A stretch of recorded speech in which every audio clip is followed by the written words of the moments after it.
All right. How's everyone doing? Good.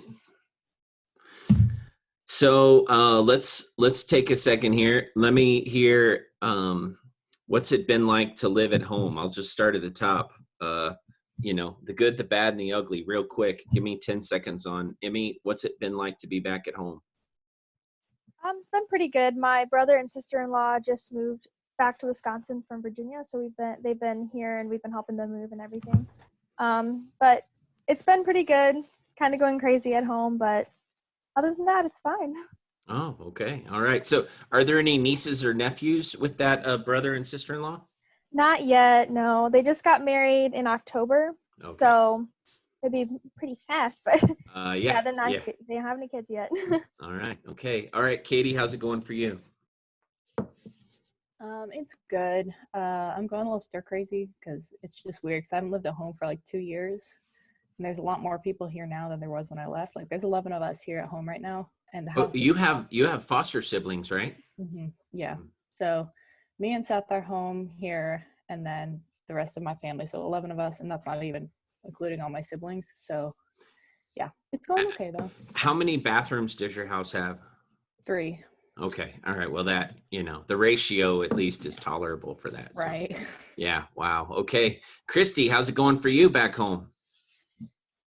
It's good. Like I'm kind of like Katie. I'm kind of going nuts a little bit being in my house and not having anything to do. But other than that, it's fine.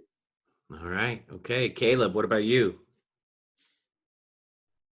I would say the thing that's sucking the most is not being able to work out. Like, to be honest with you, me and my brothers have made makeshift dumbbells and workout items about, propane tanks, benches, but you can only do so many push-ups. But being able to be at home, got a new job, work like 9-10 hour days, pays great. So just trying to find the balance between school and work and being at home. It's kind of crazy. So went from 0 to 100 pretty quick within the last 2 weeks, but it's all good. Yeah. All right. Jared, what about you? To be honest, I have more time to get some of my stuff done and a little bit easier to do it without a lot of distraction and stuff. But then on the other hand, I don't, I'm literally just at home all the time. And it's kind of pretty boring, to be honest. And I know I don't have the coronavirus, so I should probably not be uh, complaining, but but yeah, it kind of sucks to be stuck at home all the time and not really have anything to do. Yeah. That's or actually get contact with real contact with anybody. So Yeah. Yeah. Gotcha. Max.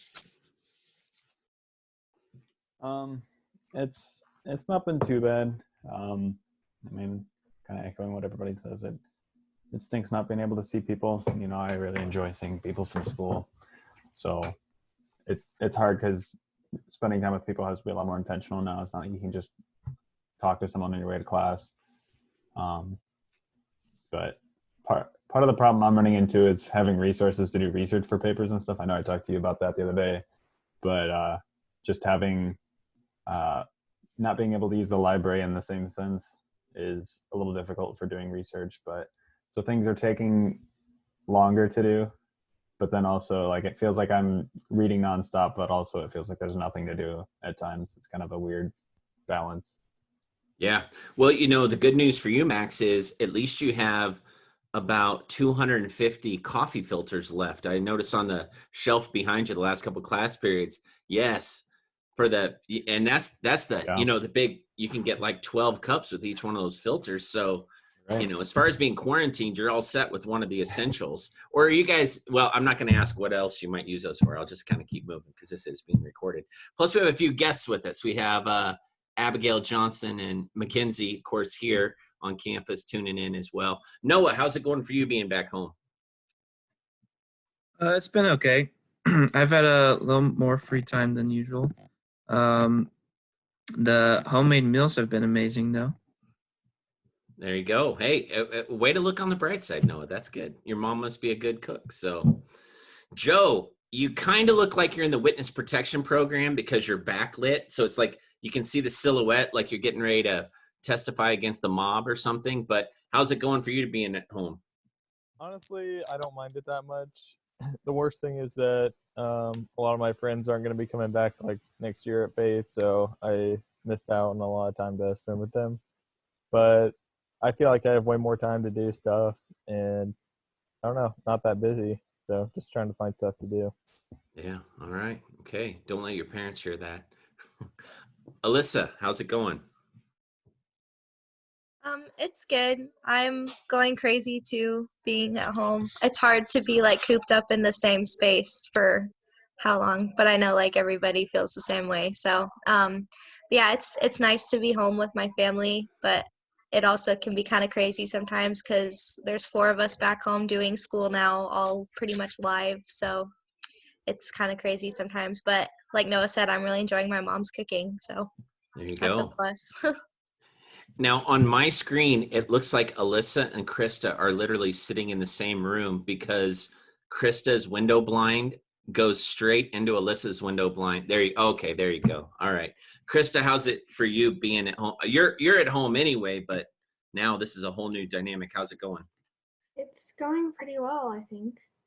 It was God answered prayer before we even knew what to pray. This house that we moved into is perfect and a lot better suited to have to do online school for everyone. So, yeah, it's going all right. All right.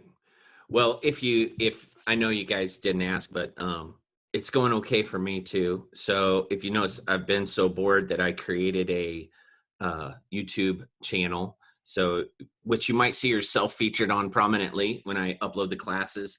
The main reason I started it was so that if you miss a class, you could get caught up. But then I was like, well, maybe I could create other content that might be helpful. So I'm gonna do some book reviews and things like that. But I did get a picture of my granddaughter. I'll see if you guys can see this here. So this is my granddaughter. She's in quarantine in Beaver Dam, Wisconsin right now. So she's a cutie, Elena. So she's great. So I'm kind of just waiting to get out of quarantine so I can go up there and see her. So, okay. So today what we're going to do, hopefully you're keeping up on your work. There's videos and quizzes. This chapter, the assignments that are due like right now and in the next couple class periods are all pretty intuitive. Like it's not like really crazy, something you've never heard of type ideas. These are things that make a lot of sense once you look at them. The videos are interesting. So I'm going to get into a short video that I'd like to show you right now. So I'm going to share this, make sure I got the sound on here. All right, can you guys see the PowerPoint there? Yes? Is everyone seeing my PowerPoint? Yes? Okay, good. All right, so now I just got to get my toolbars covering my thing. Hold on, sorry. There we go. Got to move it just so I get to this here. Okay, now move this back. Okay, this is irritating. There we go.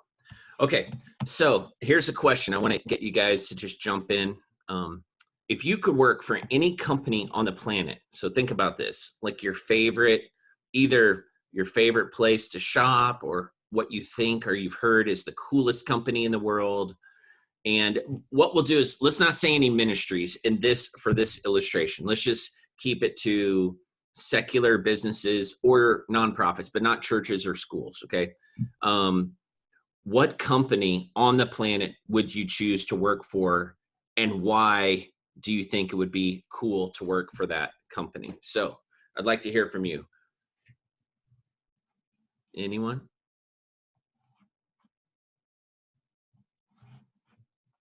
Alyssa. Yes. Where would you like to work? If you could work anywhere in the world, and this is like, it could be a total dream. Everything else would have to work out. Your family would move to the same area, whatever. You could have all your dreams come true. Where would you like to work, Alyssa? I would want to work for Disney. I Like, knew it. shocker. but I don't know. I think that they just know what they're doing, and like there's so many different like ways that you could work for them. It's not just like in one way, but there's so many different outlets that you can do, and I like what their goals are. So I would like to work for them. That'd Awesome. be cool. Awesome. Okay. Anyone else?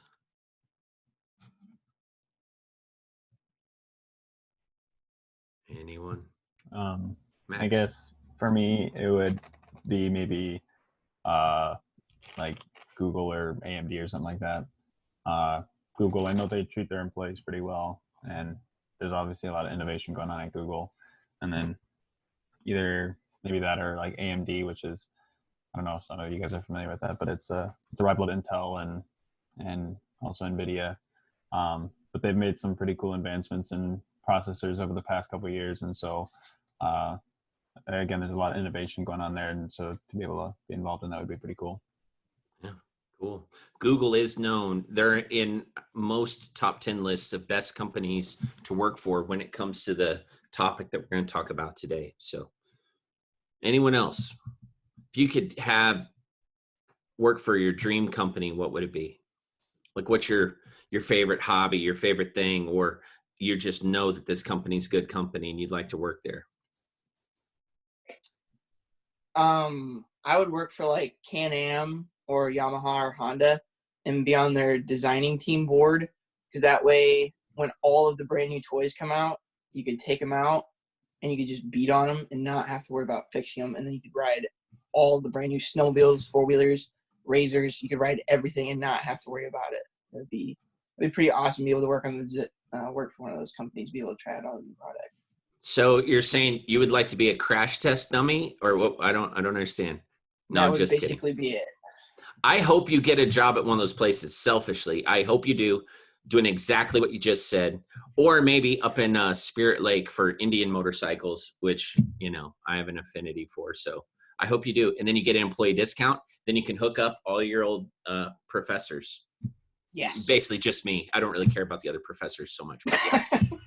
All right. Okay. What? Anyone else? Anyone else have if you were to think of like what you think is one of the coolest stores, the coolest businesses, or something you're just, they've got a great perk that you would love, kind of like what Caleb was saying. There's something about the company that you'd be able to use if you're in a certain job at that place. I'd like to, I'd be up for working for Mayo Clinic. Hey. And why? Why? Because I know they are extremely good to their patients and employees, and I've experienced at least one of those. So I don't know what of a position I could even hold in that, as far as it wouldn't be anything, maybe even just contact for people, but who are interested in becoming a part of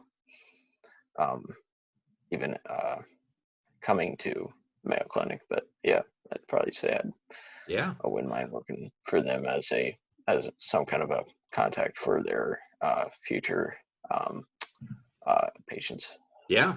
Well, Mackenzie Moore, who's listening in on the class right now, she used to work for Mayo Clinic. So there you go.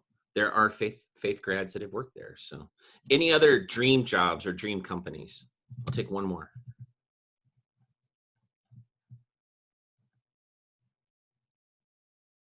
I think I would like working for REI Sporting Goods. I don't know if any of you guys ever go to REI. It just, I don't know.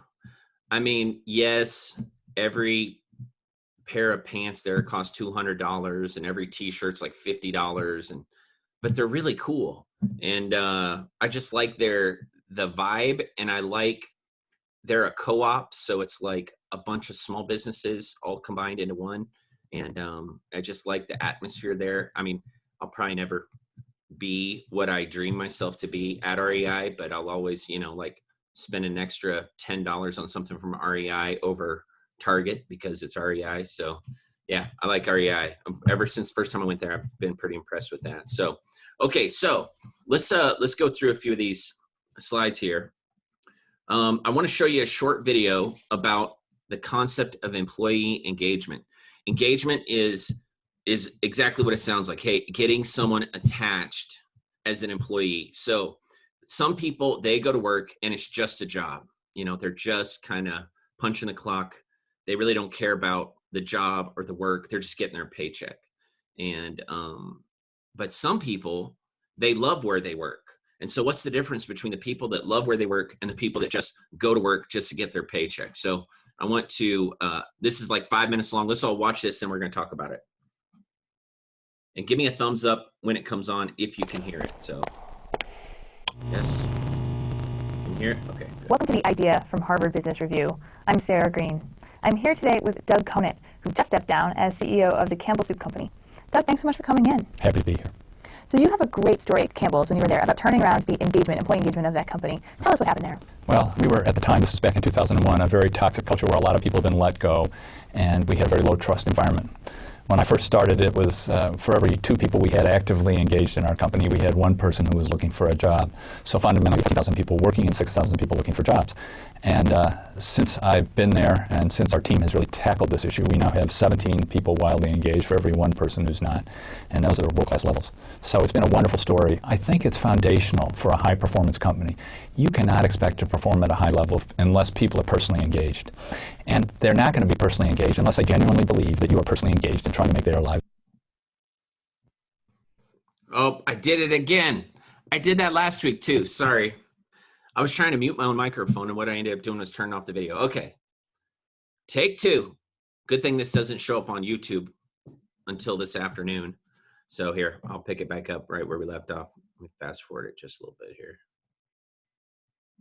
Sorry, guys. I will just let it roll. There we go. As CEO of the Campbell Soup Company. Doug, thanks so much for coming in. Happy to be here. So you have a great story at Campbell's when you were there about turning around the employee engagement of that company. Tell us what happened there. Well, we were at the time, this was back in 2001, a very toxic culture where a lot of people have been let go, and we had a very low trust environment. When I first started, it was for every 2 people we had actively engaged in our company, we had 1 person who was looking for a job. So fundamentally, we had 14,000 people working and 6,000 people looking for jobs. And since I've been there and since our team has really tackled this issue, we now have 17 people wildly engaged for every 1 person who's not. And those are world-class levels. So it's been a wonderful story. I think it's foundational for a high-performance company. You cannot perform at a high level unless people are personally engaged. And they're not going to be personally engaged unless they genuinely believe that you are personally engaged in trying to make their lives better. You have written on HBR.org about, I think, part of that, which is declaring yourself. What do you mean by that, and how does that impact engagement? I think we have to realize that people are not mind readers. They don't know exactly what you're thinking. I think you have to tell them, and sometimes we take that for granted because we know so clearly what we're doing and why we're doing it, but people are not mind readers. You have to tell them. And by declaring yourself and saying, okay, we're going to emphasize employee engagement. We're committed to making this a place where you're personally attracted to working. By declaring that, you also hold yourself accountable to it. And so when you declare yourself, you raise the accountability and raise the expectations. That's half of it. The other half is you have to deliver. So you've got to be very careful because once you declare yourself, you have to deliver against that agenda. I want to also ask you about another specific part of this, which is the handwritten note, because that's something that you've become known for. What's the power of that? Well, to frame the idea, I have a practice of writing 10 to 20 notes a day to employees in our company, celebrating their successes. You see, in my line of work, I've been trained to find the busted number in a spreadsheet and find all the things that are going wrong. The entire culture is built to find things that are going wrong and fix them. My observation is that most cultures really don't celebrate contributions of real significance like they can be celebrated. So I developed this practice of writing notes to our employees all around the world, and over the course of the 10 years, when we added them all up, it was over 30,000 notes. And we only have 20,000 employees. And what's cool is wherever I would go in the world, whether it's Shanghai or Lubeck, Germany, or Paris, France, or Mexico City, in employee cubicles, you would find my handwritten notes posted on their bulletin boards, kind of celebrating their contribution. Now, there are a couple things that are important to know. One is they were not gratuitous notes. They related to something specifically these people had done that had enhanced our company. 2 is they were handwritten, because I believe it's important that you make it personal. To me, an email's okay, but it's insufficient. If I have the time, make the time to write the note, it's something that people will treasure. You know, unfortunately, my first 25 years of my career, I think I got about 2 notes, you know, and I saved both of them. But I saw the power in it as I got started at Campbell. And it was a way for me to emphasize the strategies we were on and how important engagement was, to let people know I was paying attention. And it sent a lot of positives to the organization. I'm glad I did it. One final question for you. I know a lot of executives talk about management by walking around. You actually put on a pedometer. What did you get from that exercise? Well, we were emphasizing years ago this notion of people getting 10,000 steps in a day, and we were encouraging people to find ways to get exercise and be healthy. And my schedule is just insane, but the one thing I could do, inevitably, in the middle of a day, a half hour would free up. And so I would put my pedometer on, and I put walking shoes on so people would know I was doing my walk. And I would just start flying, walking all over the building. Every day it'd be a different half hour or an hour or maybe at the end of the day. But I was getting my 10,000 steps in. And I also had a chance to connect with people and celebrate some of their contributions. And once again, let them know I was paying attention, that I was all in. And I believe it sent a lot of positive signals, and I loved it. And I also got 10,000 steps in a day. So, and I'm fitter for it. So it was a win-win-win all the way around. Well, Doug, I feel like we've barely scratched the surface, but that's unfortunately all the time we have. Thanks again for coming in. Thank you very much. All right. So what do you guys think about that? What do you think about kind of his model was declaring yourself, delivering, celebrating contributions? What do you think about that concept as a leader, as an ethical leader, servant leader?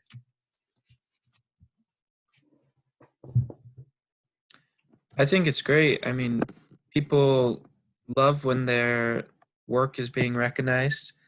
And I think it makes it that much more enjoyable to do when you know that somebody is paying attention, especially when it's somebody who's your superior or who's very high up and important in the company. Yep. You know, most of us, when we're young, we picture ourselves that we're going to become that kind of leader. Like, because that's important to us, right? So we want to have some kind of, it's not pride necessarily, but we want some kind of affirmation that we're doing a good job. We appreciate that. And so we just imagine in our mind that we're going to just automatically become that kind of leader. But why is it that most people never do? Well, I think it's because it's an intentional choice, and you have to have a plan to actually do that. You can't just write 30,000 handwritten notes to people that are actually contributing to the company without a plan. So you had to have a plan that he was going to do something every day. He can't celebrate those contributions without some kind of plan in place. So I think that at your stage of life, when you're on the early stages of leadership, if you commit to being that kind of leader and come up with a plan and then put that plan in place, you're gonna have a lot better success at becoming this kind of person, as opposed to just settling in and becoming the kind of leader that is just, that is not engaging. It doesn't help people. So, all right, let's take a look at a few things here that I want to get a discussion going. Let's see here. So employee engagement, this is just a term you're going to hear over and over again. It's an emotional bond or attachment an employee has to a work, task, an organization, and its members. Engaged employees perform at high levels and are less likely to quit. So, and the numbers are out there. The main thing that keeps people working is not the finances. Finances are important. If someone's way underpaid, it will be an issue. But engagement is what keeps people connected to the company. People are willing to even sacrifice. Sometimes people are willing to stay connected and not just give up and move on. But people that are not engaged move on very easily. And this is just a Gallup poll from 2016. 33% of employees are engaged in their work. 51% are not engaged. 16% are actively disengaged. So the guy from Campbell Soup said that it was like a third of their employees were looking for jobs. Well, how productive are those people if every break they get, they're checking and sending their resume out and they're going out, they're taking time off to go interview somewhere else? I mean, that's definitely a toxic culture. Ethically engaged employees. These are 5 ways to engage. Meet human needs. So if someone has a real issue, you're actually helping them meet that issue.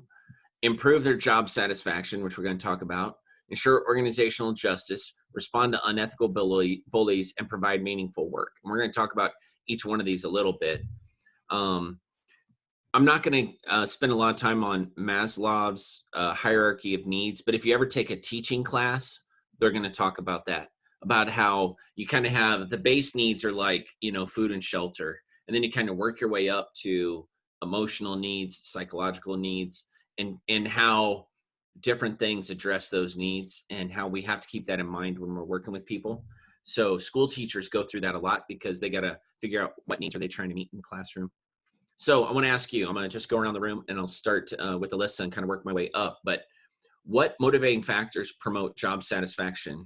And then we'll just talk about the job satisfaction. So we'll talk about the positive side. So Alyssa, give me a factor that for you would promote job satisfaction. You just mean like I would be happy with where I'm working? Yeah. Okay. So what would be a factor at a company or business that you'd be able to say, yeah, I have great job satisfaction? I think just from personal experience, being part of a team that genuinely not necessarily cares about, but I guess that understands that they're there to do work, but actually cares about each other and cares about doing the best at their job that they can, even if it's a job that they're not super excited about, they still work hard. And just like being in a good environment, I guess, would be my thing with people that care about their job. Excellent. All right, Katie. I think just being in an environment where I feel like the work I'm doing is being put to use, not just being put on like the busy work. Feeling like what I'm actually doing is contributing to the company in some kind of way. Good. Jared. I'd say probably similar to that. I'd like to be able to see the results of my work, I guess, too. If I'm just working and I never see anything good out of it, then I'd probably that kind of would really kind of destroy a lot of my effort to try to make something, or if I can actually see where I can make something better, actually just be able to actually see what the result of what I did is, kind of would give me the effort. Yeah, excellent. Max. Sorry, I had it muted. I would say something probably similar to Jared, where being able to see the job that I'm a part of be completed. Because like you said, if that doesn't happen, then kind of a lack of motivation. But when I see that my work is actually completed, I can say, oh yeah, I was a part of that. I want to do more of that. Good. Caleb. I would say something that really makes my gears grind is it all depends on the people I'm working with. If the people I'm working with are a high quality people, they know when to laugh and they know when to work hard, but they also know when it's time to be serious and get things done. If you work with people that joke around all the time or don't take work seriously, that could really get under my skin fast. Just because like we have something to do, all right, let's put our phones down, let's actually get it done. But if there's nothing to do, there's also that time of, let's pull back on the reins a little bit. It's not full blast all the time. So I would really say it's the quality of people in the workplace that can make work amazing, or it can also make it suck really bad. Yeah. Joe. I'd agree mostly with that, because like the job that I have right now, it can be kind of boring, but I really enjoy the people that I work with, and there's just a good community of encouragement, and my boss is very encouraging, and he actually cares about me as a person, like that I'm growing in my job and outside my job. So just the fact that people care about you and take time to have fun and do other stuff. So yeah. Good. Krista. I would like a job that I can be creative in, and I don't have to do the same thing over and over, because that would get really boring for me. So the chance to do different things and use my brain. Good. Noah. I would say getting the opportunity to work with people that I enjoy working with, and then doing something that is helping somebody else. Like in the winters, I shovel snow, and it's a small thing, but it's when they come out and they, especially the old people, when they come out and they're so appreciative, that feels good because you're helping them sometimes get to doctor's appointments and stuff like that when they otherwise would be stuck. Good. Christy.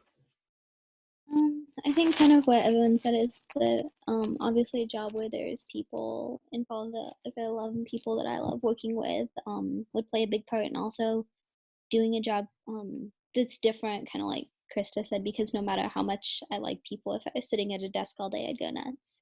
So kind of a combination of what everyone said, I guess. Yep. All right, Emmy. Kind of what Alyssa and Katie said, just being able to I'm trying to like recall what they said actually, but I think it's really important to be able to like love your job and be able to express yourself creatively, like Krista said. And I also think it's a really good thing to have like management that is passionate about the job too. In the past, like it's the same workplace, but when I first started at the job that I usually work at when I come back home, the manager hated being there. He didn't really have a passion or anything for the job that he was doing, so he made it it wasn't fun, or work really shouldn't be fun, but it wasn't enjoyable to be there. But the manager that took over his place now makes sure that things are moving forward, and he has a connection with the employees and everything. So it's really good to have someone that is in charge over you to motivate you and to inspire you to do more. Good. So let me ask you all a question. One of you can jump in on this, but how would you know what these factors are with your employees? Let's say you're in a leadership position in an organization, could be a ministry, could be a business, could be a nonprofit. How would you know what factors motivate your employees?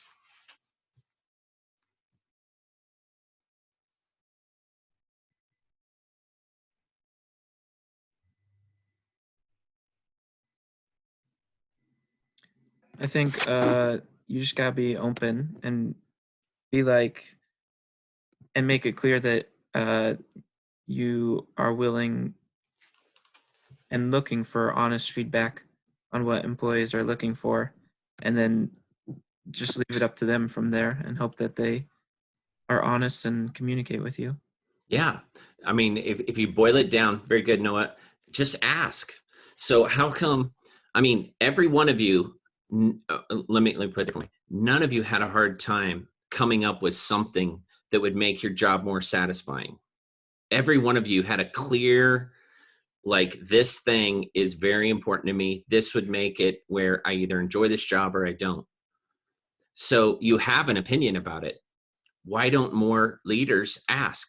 And I think what it is they just get into the rut and the routine of just doing the job. And then some of them might be like, well, no one ever asked me.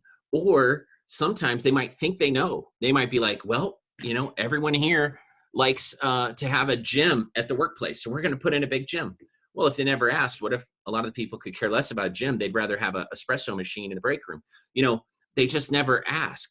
And so this is something that if I can help plant this seed in your mind now, when you get into a leadership position later, as soon as you have at least one person that's working under you, just ask them, what would make this job more satisfying to you? Rarely is the work itself just so satisfying all the time that people just love it. Most jobs have a large element of things that are just, you know, compared to your hobbies or family time or going and doing some, you know, sport or some type of artistic expression, the job might be pretty boring, you know. So the job itself might not be intellectually challenging all the time or creatively challenging all the time. But if you just ask what would make the job more satisfying, or you can ask it in a negative way, which is the next thing, what overall factors the book refers to, I forget the guy's name, but called hygiene factors, but it's kind of, that throws you off, makes you think like the place is dirty, but it just is, what are factors that would contribute towards job dissatisfaction? So it's kind of the negative, the disapproval. Let me move on to, there's a list in our study. So these are, this guy Herzberg, he came up with this list based on a theory here. So motivating factors that affect job satisfaction, achievement. So for most people, they want to know, am I winning? How do I identify if I'm winning or doing well? Am I getting an A or am I getting an F? What does my boss think of me? What do the customers think? So achievement. Recognition goes right along with that. So achievement, I think, would be, you know, you're getting something back for what you've done. Recognition is what you're getting back is just verbal praise.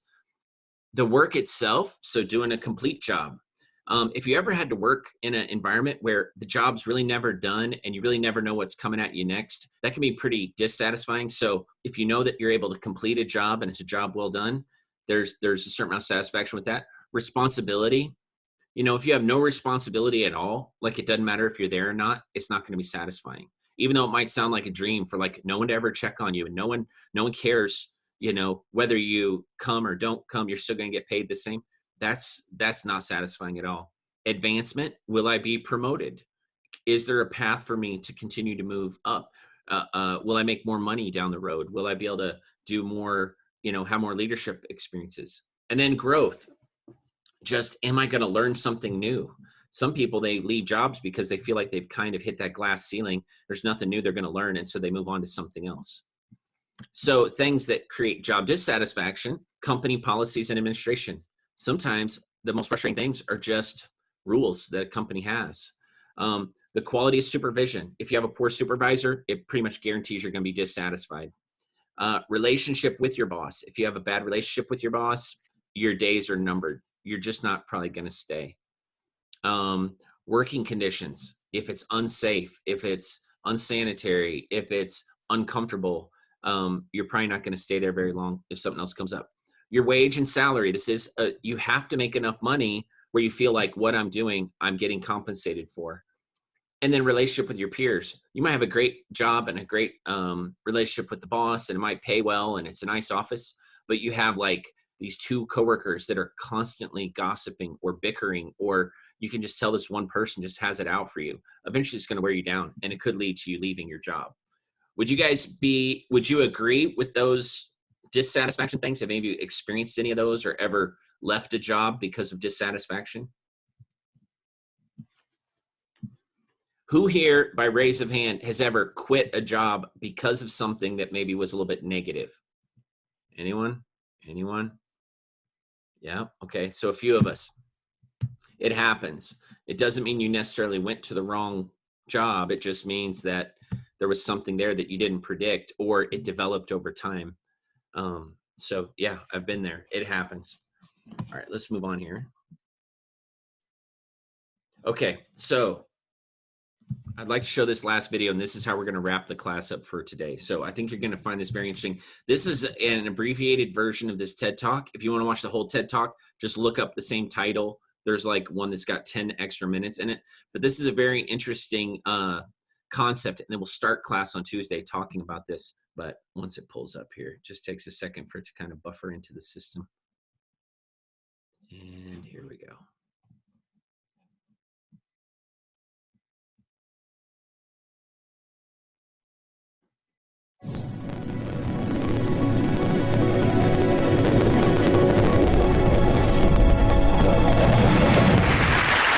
Ladies and gentlemen of the jury, take a look at this. This is called the candle problem. Some of you might have seen this before. It's created in 1945 by a psychologist named Carl Duncker. Carl Duncker has created this experiment that's used in a whole variety of experiments in behavioral science. And here's how it works. Suppose I'm the experimenter. I bring you into a room. I give you a candle, some thumbtacks, and some matches. And I say to you, your job is to attach the candle to the wall so the wax doesn't drip onto the table. Now, what would you do? Many people begin trying to thumbtack the candle to the wall. Doesn't work. Some people, and I saw somebody kind of make the motion over here, some people have a great idea where they light the match, melt the side of the candle, try to adhere it to the wall. It's an awesome idea, doesn't work.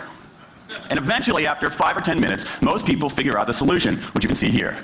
The key is to overcome what's called functional fixedness. You look at that box and you see it only as a receptacle for the tacks, but it can also have this other function as a platform for the candle. Candle problem. Now, I want to tell you about an experiment using the candle problem done by a scientist named Sam Glucksberg, who's now at Princeton University in the US. This shows the power of incentives. Here's what he did. He gathered his participants and he said, I'm going to time you how quickly you can solve this problem. To one group, he said, I'm going to time you to establish norms, averages, for how long it typically takes someone to solve this sort of problem. To the second group, he offered rewards. He said, if you're in the top 25% of the fastest times, you get $5. If you're the fastest of everyone we're testing here today, you get $20. Okay, this is several years ago, adjusted for inflation. It's a decent sum of money for a few minutes of work. It's a nice motivator. Question, how much faster did this group solve the problem? Answer, it took them on average 3.5 minutes longer. 3.5 minutes longer. Now this makes no sense, right? I mean, I'm an American, I believe in free markets. That's not how it's supposed to work, right? If you want people to perform better, you reward them, right? Bonuses, commissions, their own reality show, incentivize them. That's how business works, but that's not happening here. You've got an incentive designed to sharpen thinking and accelerate creativity, and it does just the opposite. It dulls thinking and blocks creativity. And what's interesting about this experiment is that it's not an aberration. This has been replicated over and over and over again for nearly 40 years. These contingent motivators. If you do this, then you get that. Work in some circumstances, but for a lot of tasks, they actually either don't work or often they do harm. This is one of the most robust findings in social science and also one of the most ignored. I spent the last couple of years looking at the science of human motivation, particularly the dynamics of extrinsic motivators and intrinsic motivators. And I'm telling you, it's not even close. If you look at the science, there is a mismatch between what science knows and what business does. And for candle problems of any kind, in any field, those if-then rewards, the things around which we've built so many of our businesses, don't work. Now, it makes me crazy. Because, and this is not, here's the thing, this is not a feeling. Okay, I'm a lawyer, I don't believe in feelings. This is not a philosophy. I'm an American, I don't believe in philosophy. This is a fact, or as we say in my hometown of Washington, D.C., a true fact. Let me give you an example of what I mean. Let me marshal the evidence here, because I'm not telling you a story, I'm making a case, ladies and gentlemen of the jury. Some evidence. Dan Ariely, one of the great economists of our time, he and 3 colleagues did a study with some MIT students. They gave these MIT students a bunch of games that involved creativity and motor skills and concentration, and they offered them for performance 3 levels of rewards. Small reward, medium reward, large reward. Okay? Do really well, you get the large reward, on down. What happened? As long as the task involved only mechanical skill, bonuses worked as they would be expected. The higher the pay, the better the performance. Okay? But once the task called for even rudimentary cognitive skill, a larger reward led to poorer performance. Worse performance. Is this some kind of touchy-feely socialist conspiracy going on here? No, these are economists from MIT, from Carnegie Mellon, from the University of Chicago. And do you know who's funded this research? The Federal Reserve Bank of the United States. The good news about all this is that the scientists who've been studying motivation have given us this new approach. It's an approach built much more around intrinsic motivation, around the desire to do things because they matter, because we like it, because they're interesting, because they're part of something important. And to my mind, that new operating system for our businesses revolves around 3 elements: autonomy, mastery, and purpose. Autonomy, the urge to direct our own lives. Mastery, the desire to get better and better at something that matters. And purpose, the yearning to do what we do in the service of something larger than ourselves. There's a mismatch between what science knows and what business does, and here's what science knows. 1, those 20th century rewards, those motivators we think are the natural part of business, do work, but only in a surprisingly narrow band of circumstances. 2, those if-then rewards often destroy creativity. 3, the secret to high performance isn't rewards and punishments, but that unseen intrinsic drive, the drive to do things for their own sake, the drive to do things because they matter. And here's the best part. Here's the best part. We already know this. The science confirms what we know in our hearts. So if we repair this mismatch between what science knows and what business does, if we bring our motivation, notions of motivation into the 21st century, if we get past this lazy, dangerous ideology of carrots and sticks, we can strengthen our businesses. We can solve a lot of those candle problems. And maybe, we can change the world. I rest my case. All right, so I think that's a pretty good summary of what we're going to be talking about in the next class period. So we're going to talk about meaningful work, advancement, and then some of the demotivators, everything from bullying to lack of justice in the workplace, things like that. So that's what we'll talk about next Tuesday. If you have any questions, of course, stay in touch with me. Let me know how it's going. Stay up on your work. There's a number of assignments that'll keep dropping into Canvas on a regular basis here. And have a great weekend. I hope you guys enjoy your Easter weekend. You will not hear from me this weekend or Monday. So then we'll just see each other on Tuesday. Everyone good? Okay. See you later. Have a great weekend.